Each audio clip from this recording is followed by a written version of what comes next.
Welcome back to WB education centre. আমার এই চ্যানেলে সবাইকে স্বাগত। বন্ধুরা, পিএসসি ক্লাসিক ও ফুড এসআই এর জন্য যে আমরা প্র্যাকটিস সিরিজটা স্টার্ট করেছি জেনারেল স্টাডিজের, সেটা আজকের তৃতীয় ক্লাস।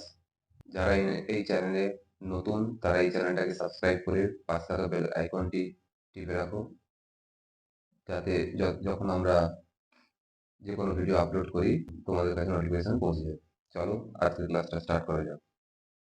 প্রথম কোয়েশ্চেন দেখো, ভারতীয় জাতীয় কংগ্রেস প্রতিষ্ঠার প্রাকলগ্নে নিম্নলিখিত কোন ঘটনাটি বৃহত্তম জাতপাত সংক্রান্ত বিভেদ সৃষ্টি করেছিল? অপশন এ, ইলবার্ট বিল বিতর্ক, সিভিল সার্ভিস পরীক্ষায় বসার বয়স হ্রাস, না 1878-এর অস্ত্র আইন, না ভার্নাকুলার প্রেস অ্যাক্ট আইন। দেখো, ইলবার্ট বিল এটা 1883 সালে লর্ড রিপনের আমলে এই ইলবার্ট বিল বিতর্কটা হয়েছিল। এই বিলের কি মানে এই বিল বিতর্কটা কি ছিল?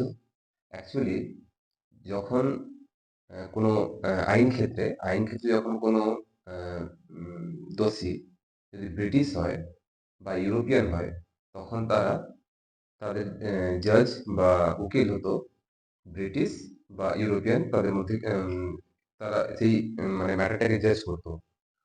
যদি কোনো ভারতীয় হয়, এখানে কোনো ভারতীয় ইনভলভমেন্ট থাকতে পারতো না যখন ব্রিটিশ আর কোনো ইউরোপীয় মানে ক্রাইম করতো। আর যদি ভারতীয়রা কোনো ক্রাইম করতো, সেই টেবিলে ইউরোপিয়ান ব্রিটিশরা উপস্থিত থাকতো। এই যে একটা মানে ডিসক্রিমিনেশন, এটা কিন্তু ইলবার্ট বিলে মানে চেঞ্জ করা হয়েছিল। ইলবার্ট বিল যখন লর্ড রিপন এলো, তখন তিনি এই জিনিসটাকে মানে ভারতের পক্ষে হয়ে এই বিলটাকে চেঞ্জ করেছিল। ঠিক আছে, তো এটা উত্তর হয়ে যাবে, সঠিক উত্তর হয়ে যাবে ইলবার্ট বিল বিতর্ক, এটা উত্তর হয়ে যাবে। আর দেখো, এই যে ভার্নাকুলার প্রেস অ্যাক্ট, আর অস্ত্র আইন, এটা কিন্তু একই বছর হয়েছিল লর্ড রিপনের আমলে। 1878 সালে লর্ড রিপনের আমলে এই দুটো মানে অস্ত্র আইন আর ভার্নাকুলার প্রেস অ্যাক্ট, এই দুটো হয়েছিল। মানে বাসুদেন্দ্র প্রেসের কেড়ে নেওয়া হয়েছিল অস্ত্র। যে কোনো অস্ত্র ভারতের ইউজ করার আগে লাইসেন্স নিতে হতো, বাড়তি ক্ষেত্রে ব্রিটিশ ইউরোপীয়রা নিজেরা নিজের মতো করে ইউজ করতো। তো এই ব্যাপারগুলো ছিল। তো যে মেন কোয়েশ্চেন গুলো আছে, যে অস্ত্র আইন ভার্নাকুলার প্রেস অ্যাক্ট কার আমলে হয়েছিল? না লর্ড রিপনের আমলে হয়েছিল। কত সালে? না 1878 সালে। আর ইলবার্ট বিল বিতর্ক কবে হয়েছিল? না 1883 সালে হয়েছিল, যেটা লর্ড লিটনের আমলে হয়েছিল। ঠিক আছে, তো এখান থেকে এই জিনিসগুলো একটু মনে রাখার ঘটনাগুলো। নেক্সট কোয়েশ্চেন, কনিষ্কের রাজধানী কোথায় ছিল? অপশন এ পুরুষপুর, জলন্ধর, কাশ্মীর, না পাটলিপুত্র। দেখো, এখানে সঠিক উত্তর হয়ে যাবে কনিষ্কের রাজধানী ছিল, আমরা সবাই জানি, পুরুষপুর। তো কনিষ্ক কোন বংশের রাজা ছিল? না কনিষ্ক ছিল কুষাণ বংশের রাজা। ঠিক আছে, এখানে আর যে বাকি যে রাজ্যগুলো দেয় রাজাদের, সেটা একটু দেখে রাখো, পরীক্ষা আছে ডব্লিউপি, কেপি, ফুড এসআই সমস্ত পিএসসি এক্সাম গুলোতে আছে। দ্বিতীয় চন্দ্রগুপ্ত উজ্জয়িনী, শশাঙ্ক রাজধানী ছিল কর্ণসুবর্ণ, হর্ষবর্ধনের রাজধানী ছিল কনৌজ, অশোকের রাজধানী ছিল পাটলিপুত্র। নেক্সট কোয়েশ্চেন, প্রথম পানিপথের যুদ্ধ কাদের মধ্যে হয়েছিল? বাবর ও ইব্রাহিম লোধি, বাবর ও রাণা প্রতাপ সিং, বাবর ও হিমু, না হুমায়ুন ও শের শাহ। দেখো, পানিপথের প্রথম যুদ্ধ হয়েছিল ইব্রাহিম লোধি, মানে সুলতানি যুগের শেষ শাসক ইব্রাহিম লোধি আর বাবরের মধ্যে এর এই যুদ্ধটা হয়েছিল কত খ্রিস্টাব্দে? না 1526 খ্রিস্টাব্দে। তাহলে পানিপথের বাকি দুটো যুদ্ধ দেখে নাও। 1556 সালে পানিপথের দ্বিতীয় যুদ্ধ হয়েছিল কাদের মধ্যে? না আকবর ও হিমুর মধ্যে এই যুদ্ধটা হয়েছিল। আর পানিপথের দ্বিতীয় যুদ্ধ 1761 সালে পানিপথের তৃতীয় যুদ্ধ হয়েছিল মারাঠাদের সঙ্গে আফগান সেনাবাহিনী। নেক্সট কোয়েশ্চেন, আচ্ছা এইটা দেখে রাখবে যে হুমায়ুন ও শেরশাহ, শেরশাহর মধ্যে কি যুদ্ধ হয়েছিল? হুমায়ুন ও শেরশাহর মধ্যে হয়েছিল কনৌজের যুদ্ধ, যেখানে হুমায়ুন হেরে গেছিল। প্রথম বৌদ্ধ সমাধি কোথায় অনুষ্ঠিত হয়? বৈশালী, পাটলিপুত্র, রাজগৃহ, না কাশ্মীর। তাহলে প্রথম বৌদ্ধ সমাধি হয়েছিল রাজগৃহতে। কত খ্রিস্টাব্দে এটা আছে মনে রাখবে? 483 খ্রিস্টপূর্বাব্দে হয়েছিল।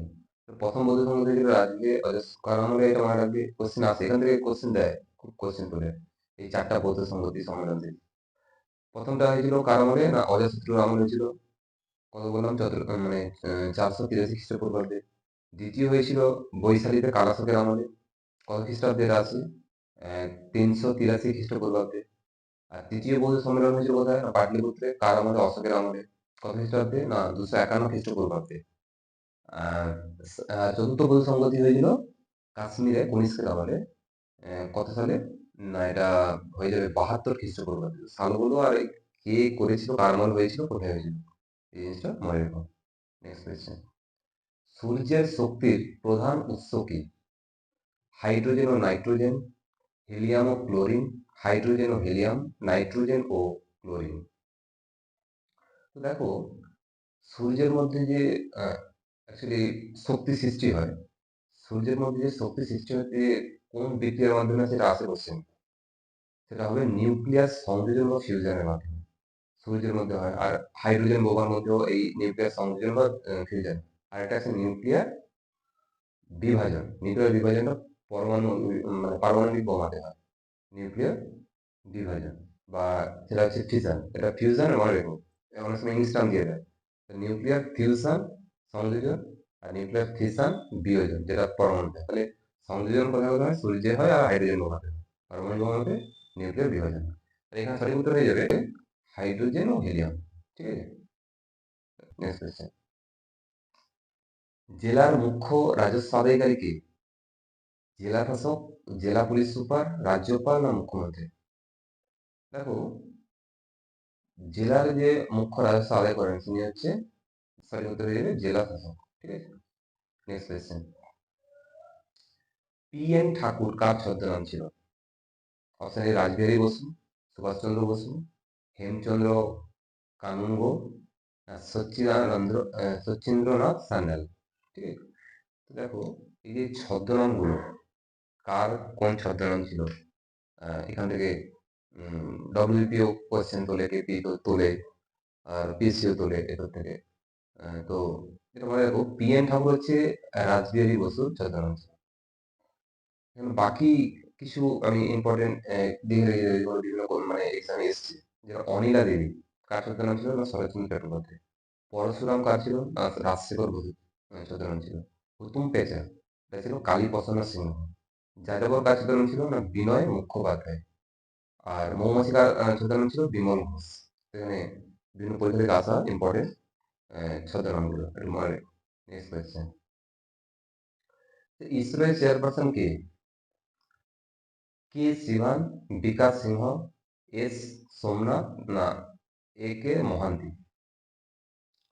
দেখো, ইসরোর বর্তমান যে চেয়ারপারসন হলেন তিনি হচ্ছেন এস সোমনাথ। ঠিক আছে, আর ইসরো কবে এস্টাবলিশ হয়েছিল?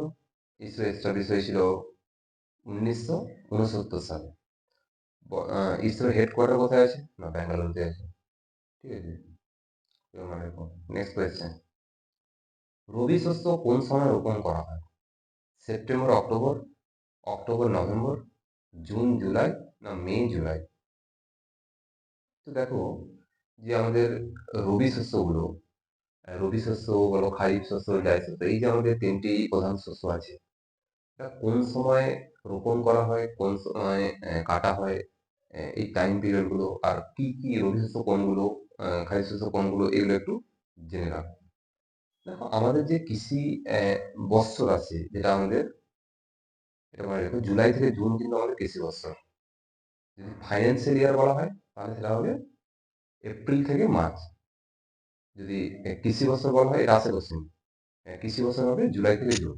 এই জুলাই থেকে জুনের মধ্যে আমরা যদি দেখি, জুলাই থেকে অক্টোবর, এটা হচ্ছে খারিফ শস্য বপন করা বা রোপণ করার টাইম। জুলাই থেকে অক্টোবর। অক্টোবর থেকে যে মার্চ, সেটা হচ্ছে রবি শস্য মানে রোপণ করা আর কাটার টাইম। আর মার্চ থেকে জুন হচ্ছে জায়দ ক্রপ বা জায়দ শস্য। তো এখানে যেটা রবি শস্য বলেছে, রবি শস্য এখানে অ্যাকচুয়ালি উত্তর হয়ে যাবে অক্টোবর থেকে নভেম্বর। অক্টোবর থেকে নভেম্বর এর মধ্যে এই রবি শস্য রোপণ করা। রবি শস্য কি কি? একটু গম, তৈলবীজ, এগুলো হচ্ছে রবি শস্য। আর খারিফ শস্য ধান, পাট, এগুলো হচ্ছে খারিফ শস্য। ঠিক আছে, নেক্সট কোয়েশ্চেন।